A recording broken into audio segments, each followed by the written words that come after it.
So what are the different types of resilience? One example of the optimal range is someone with a score of 7 on bluntness endurance and 7 on perseverance. Problem solvers like researchers, lab technicians may be affected by the emotional toll of the COVID-19 crisis. Yet they manage their emotions and responses as they are aware that those are within their control. They may be under time pressure or criticisms, but they do not let it get to them. This is indicative of self-control on the bluntness endurance scale. They also channel their energy and resources to find a vaccine regardless of the obstacles along the way. Their goal hardly changes, and that is the hold-on trait, the higher end of the perseverance spectrum. What if a person scores 7 on bluntness endurance but a 4 on perseverance? Now note that it does not mean the person is low on perseverance. It just means that they prefer the move on to the hold-on trait on the spectrum. These are quite common for healthcare workers at the front line.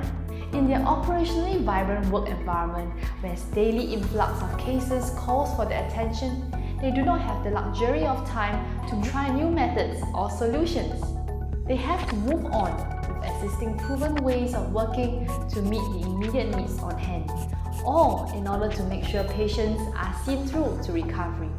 While people criticize and avoid them in public, healthcare workers manage their emotions despite the rejection or criticism. Now let's look at a bluntness endurance score of 4 and perseverance of 7. This is common in decision makers such as those who are members of parliament trying to strike a balance between being emotion able and having self-control. They feel the plight and pains of the people and foresee the problems that they may face in economic downturns. Yet, they do not emotionally allow these to overwhelm them. They hold on to see their policies through, even if it might take decades to support the nation. They may even express sadness in seeing people hoarding and panic buying. Yet, they hold on to constantly reassure the nation that there is always enough resources.